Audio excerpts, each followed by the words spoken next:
Why was I away? Why was I not vlogging? And why did I ghost you guys? Did I ghost you? No, I don't think so. I did not ghost you. How can I ghost my channel? The channel I struggled to build. The channel which I love so much, with followers who love me and followers who I love. Definitely that was not ghosting. I have valid reasons why I was not posting or why I'm not creating content. So if you love me that much and if you care to know, make sure you watch until the end. I'll update you. I'll give you guys a live update of why I went MIA, missing in action.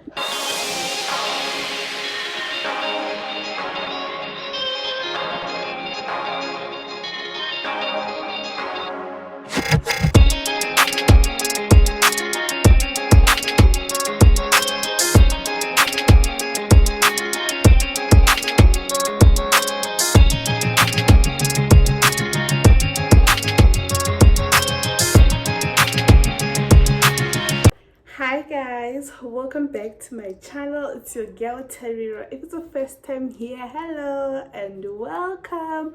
And if you're a returning subscriber, my day one, my number one supporter, thank you for always tuning in, for commenting and for liking my videos.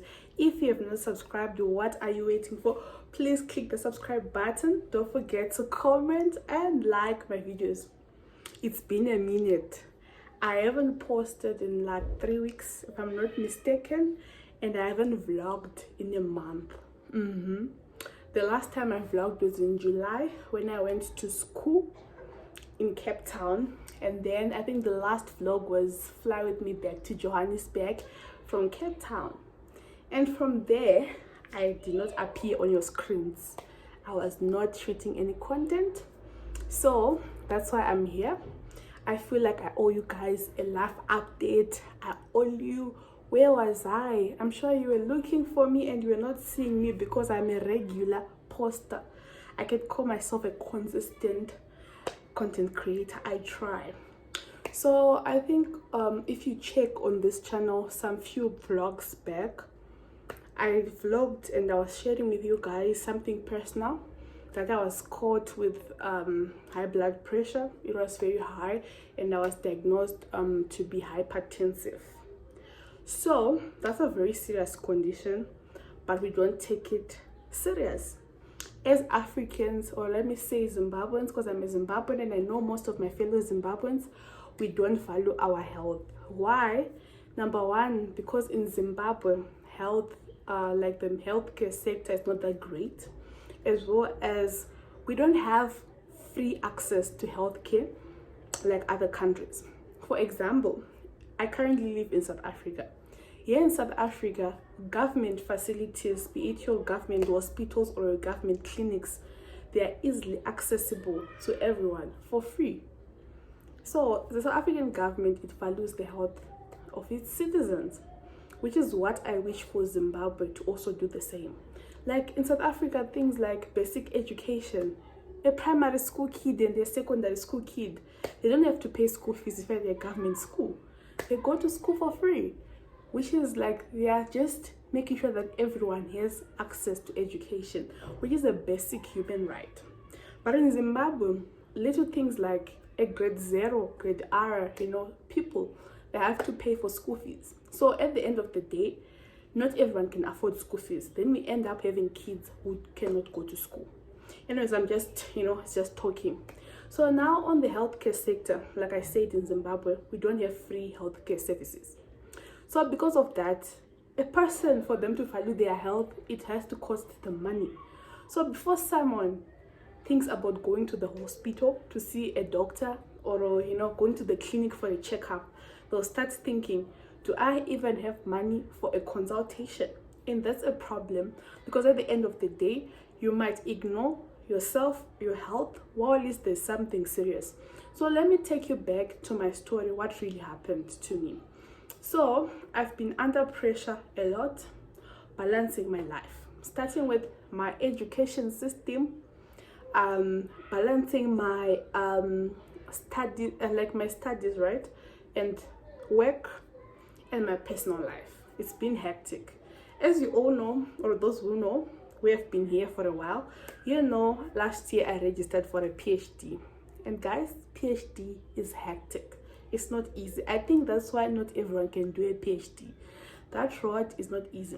For my master's, I was cruising nicely, and then immediately after completing my master's, I registered for a PhD because I thought that I was gonna be able to balance the way I was just managing my master's. But PhD is like ×3 a master's. It's not easy, it's hectic. So I've been struggling. And then on top of that, this year I added another course on top, which is 1 year, a postgrad diploma. Why? Because I'm trying to branch out from law. You know, I did law what in South Africa, and I'm currently residing in South Africa. So law is not a critical skill. So to branch out, one good thing about studying law is you can feature in any industry. Law, you can feature corporate, you can work in banks, you can work wherever. Companies, they need lawyers for compliance, all the industries, you can work in mines, this and that. So what I was trying to do intentionally was, I wanted to do a postgrad diploma, a qualification which was gonna make me branch out of law, all right? And it's 1 year. So a postgrad diploma is equivalent to an honors degree. So I went on the critical skills list of South Africa, and I looked for things which were in the critical skills which I can do with my law qualification and do that postgrad diploma, which is on a critical skill, and then branch out of law, which I'm currently doing. So it will also help me in the job market to get myself better jobs, as well as I am planning to go abroad. I'm just telling you guys, I'm planning to go abroad. I'm looking into options of Australia and Canada and New Zealand. So once I finish this postgrad diploma, it will make my life easy to go abroad, because imagine from my law background, applying for going overseas is a problem, because as a lawyer we have different jurisdiction. With my South African law degree and me being a Zimbabwean citizen, for me to go and practice in another country, it's gonna be hectic. I have to study the law of that particular country, and law differs according to jurisdiction, meaning I have to do board exams, bar exams, or whatever, if I want to do an advocacy or if I want to do it to be an attorney. So it's a problem. So I saw that as someone who has ambition and goes to work overseas, law is not for me. So that's why I was adding this qualification. So I'm just trying to explain, where did my blood pressure come from? What spiked it? So on top of my PhD, this year I was doing my PhD as well as a postgrad diploma. The pressure got to me because the postgrad diploma itself is draining. It's NQ level 8, equivalent to an honors. We have online classes every day. We have assignments almost every week. I registered for 8 modules. That's training, and I'm enrolled at one of the most serious universities, which is a problem. So I'm not balancing. So at the end of the day, I end up being stressed. My supervisor for PhD is pressurizing me on the other side. Why are you not progressing? And then on the other side, I have assignments and deadlines for the postgrad. So at the end of the day, I had to take a break from the PhD. I was not planning to share with you guys, but for this year, my PhD, I ended up putting it on the hold, and I'm focusing on the postgrad diploma. And then, a lot of things, guys, and we turn in English on this particular point because I'm doing no bias. But most of you come nominika, and Kwansunya to tower, and most of you take share wondo nominika ejoni. Like kwinda kubasa opwati kuchikoro apa urikuma university maviri ukuita makosi maviri, it's a problem. So the pressure was overwhelming me. Bazunda kubasa Monday to Friday, apa ukuita chikoro Monday to Friday, saka unobalance nguva. That was my problem. So my body was not handling it anymore. Like I was not sleeping enough, and sleep is very important, and I was lacking sleep because I would study before the end of bus. In the AMs, I would wake up around 3 and I'll study and do 5. Then ndamuka ndakugadzira ndobasa na 6 7 wendobasa. That's okubasa maneru. I have online classes which I have to attend usually around 5:30 and do 8, and I'm already tired because nasora ndikubasa the whole day. Now ndita class up, I'm class momo, you have a group discussion, this and that, an assignment. My body was not managing. So Shadaro, like, oh sorry guys, let me speak English. I'm Zimbabwean, so I was speaking Shona so my people can understand, but I'm sorry, I understand they have international audience. So as a result of that, my body could not handle all this pressure academically and all everything that was happening in my life. My body shut down. So I started being sickly. My immune system became weak. I was catching flu every day. I was having migraines, consistent headaches. I wear spectacles, but I stopped wearing my spectacles. I think you see that most of my videos I no longer have spectacles because I felt like my spectacles were even contributing more to my headache. So when I stopped wearing my spectacles, I thought that the headache would stop. The headache was not stopping, rather it continued to hit me harder. Headaches. So imagine I have to wake up every day and study. I have assignments waiting for me. I have my PhD, this and that. Every corner of my life is demanding. And that time I'm also sick, having headache. So how was I gonna balance? So the headaches continued. My body was telling me it was failing me. And then after my body was failing me, guys, you know, sometimes you feel that you're not okay. I was sick. That's when I decided to go to the doctor.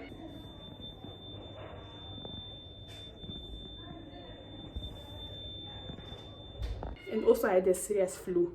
And I think I vlogged that before I knew that I had high blood pressure. I vlogged that as a vlog, guys. Go and watch this vlog. So that's when I went to the doctor. When I went to the doctor, the first thing, of course, when they do in the consulting, they check your blood pressure. The doctor was so shocked. My blood pressure was 164/120. It's not that bad, but it's bad. Because they say I'm very young. My age, I'm only 27. Blood pressure is for people who are over 50 years, older people. I'm just young blood. What? So the doctor was like, that's the first thing. Before we treat your flu or whatever, or your headaches, this blood pressure is so high for your age. My weight, yes, people say that when you're overweight, the doctor actually indicated that. People say when you're overweight, sometimes you can have high blood pressure. But the doctor said, yes, I'm overweight, but my weight is not that bad because I'm below 100. I'm 85 kgs, which is not bad for my age and my height. I'm quite a tall girl. Unfortunately, you cannot see my height because I'm seated. But the doctor said my height and my weight is proportional to each other. 85 kg is not bad for someone tall like me and for my age as well. So she's like, she's ruling out that the blood pressure is because of weight, because she says that most people when they come in with blood pressure your age, just say lose weight. So for me, she actually had a counseling session with me. The doctor started asking me, girl, what's wrong? Because this blood pressure is shocking.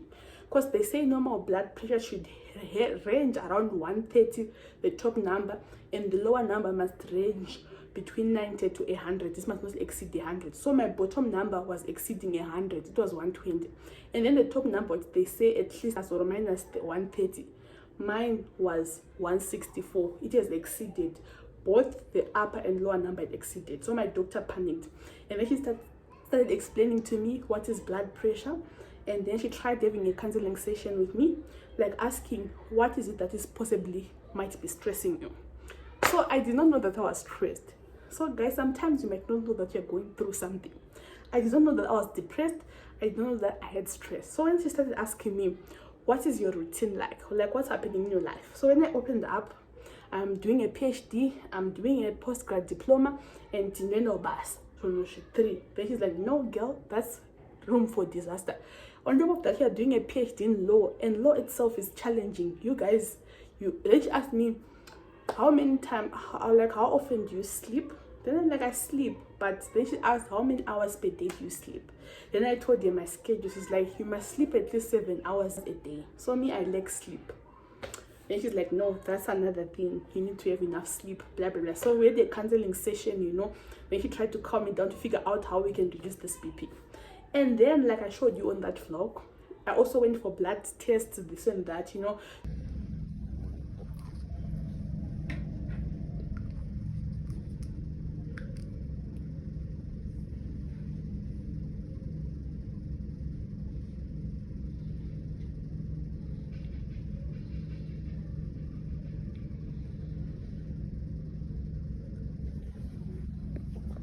She checked my iron, my hormones, what could be contributing, and all the blood tests I had and everything, they all came out positive, negative, that everything was fine, something like that. So I don't have any hormonal problems, my iron is okay.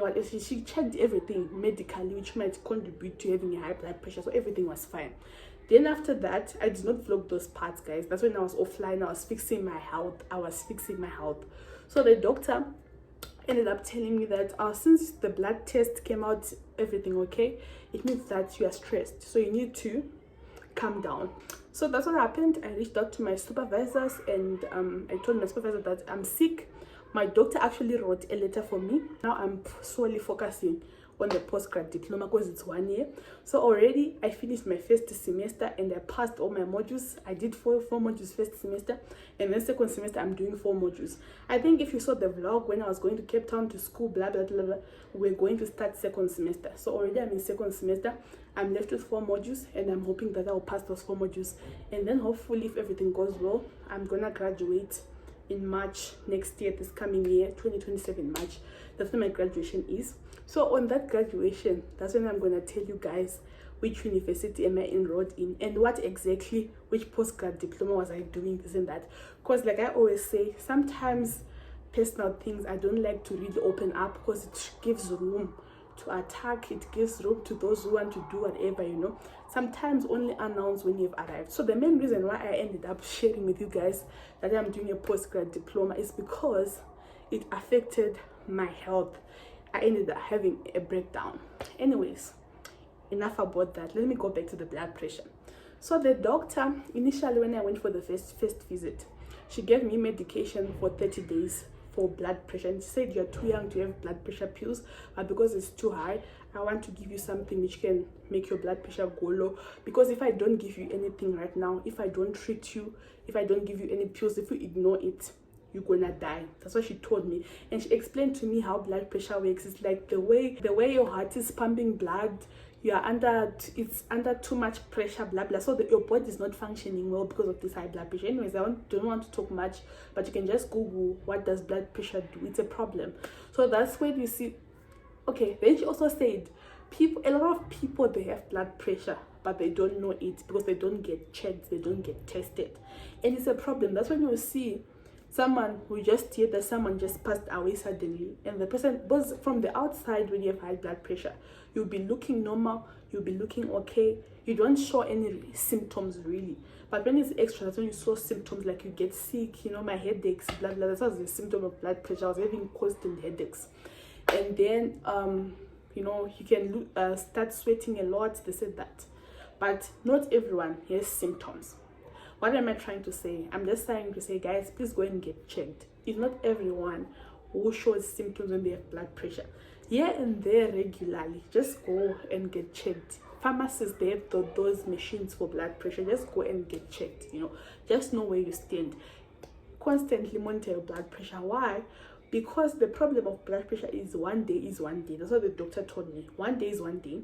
For example, in my case, if I did not start treatment, getting medication for blood pressure, she was like, the way it's so high, one day your body was gonna have enough, you were just gonna fall, collapse and die. And let me tell you something, my mom also had high blood pressure, and the doctor said high blood pressure is also hereditary. So most probably I got it from my mom, from the genes, you get it. And how did my mom pass away? My mom was not on blood pressure medication because she ignored the blood pressure, but she knew she had blood pressure. Why? Because one of the days, I think during COVID days, you know, she was going to the clinic for those vaccines, and of course the doctor just checked the nurse at the clinic. Of course, that's the standard procedure. Whenever you go for a consultation at a clinic, they have to check your blood pressure. So that's when my mom knew that she had blood pressure. Most probably she has been living with blood pressure for a very long time, but she never got tested. But during COVID time, when she went to the clinic for a vaccine, that's when they figured out her blood pressure was high, but she did nothing. If only maybe she had also took it serious, and the nurse had took it serious with her, and only if she had started taking blood pressure medication, most probably my mom would still be alive right now. Because how my mom passed away, she just collapsed, she died. Of course, something triggered her, something stressed her. She was getting bad news, this and that, and then she just fell, something like that. It's a story for another day. Me sharing how my mom passed away, I don't want to really visit that chapter, but I'm just saying my mother collapsed, she died instantly, you get it. So that's what my doctor also told me, that those people who don't treat their blood pressure, one day is one day. you might just have a trigger and then you pass out and you die because your heart is not pumping blood well, this and that. Also, what could possibly go wrong with blood pressure is that I must not receive bad news. Of which life is life. Someone can just tell you bad news, and the next thing, that bad news can just trigger you and then you die. Okay, so what happened, my doctor put me on medication for 30 days. She was like, let's try to calm your blood pressure down. And after 30 days, she said when I finish those medication to calm me down, I must go back for review. So I went back for review after 30 days when I finished my blood pressure medication. I also shared in that vlog which I took you guys along. So when I went back for review, unfortunately I did not vlog that because I was trying to take my health serious. The doctor said yes, it had gone down, but still it was high. So my reading, I think it was 147 or 148. Let me actually check. I have the readings on paper. Like I said, I have the readings on paper. I just gone to get the paper so that I can show you really what were the readings. So they checked my left arm and my right arm. So my right arm, the reading was 147/100. The bottom was fine because 100 is the normal, 90 to 100, but the top part was still high because remember the last time my top part was 164 and my bottom part was 120. So she said yes, there's progress. And then again, you know, they had to check both hands. Then when she checked my left hand, it was 148/119. So the bottom part was now high. It was almost 120, which is still very high. And then the upper part, remember on the other arm, my upper part was 147. And now on the left arm, my upper part was 148, which was also still very high. So what then happened was, she's like, no, this is not working because you were on medication for 30 days. I thought your blood pressure was going to stabilize because you were on medication. Then she's like, definitely that medication was not working for me. And then my doctor changed me from that medication she gave me for 30 days. And then she put me on another medication. And that medication she put me currently, I'm going to be on that medication for 6 months. So they gave me pills for 6 months. So when I finish my pills for the next 6 months, that's when I'm going to go back for a review. But here and there she said, wherever I am, if I can go to any pharmacy, I must have my blood pressure constantly checked at least once a week or twice a week to just see that if there's progress, if it's going high or if it's going lower. And guess what, guys, ever since she changed my medication, I no longer have anxiety. I'm no longer stressed. I feel calmer than before. I feel like I'm functioning better. I can now sleep well. I'm no longer having migraines. I think that the new medication my doctor gave me is really working well and my body is adjusting. Let me just reach out and show you my new medication, which I'm taking for the next 6 months. And my 6 months ends next year. So this is my current medication, which I'm taking. I don't know why my screen is not showing well, but this is how it looks like.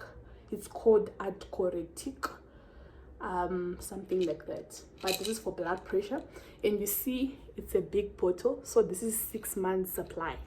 6 months supply. These are my pills, and this is how they look like. Let me just show you. This is how the pills look like.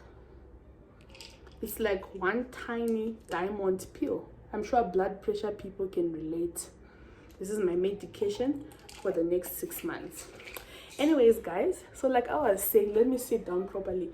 Like I was saying, so when she started me with this medication, I feel like my body is working and I'm adjusting well. So I'm only gonna go back to my doctor in the next 6 months for review. So she said that if after 6 months my blood pressure is now back to normal, she will take me off the pill because I'm too young to be on blood pressure pills for life. She's believing that these pills regulate my body and regulate my blood pressure, and then my body will now be able to function normally. So yeah, that's the update, guys. So that's why I was away. I was focusing on my health because remember, she's like, I need to calm down. I don't need to engage in anything which gives me pressure.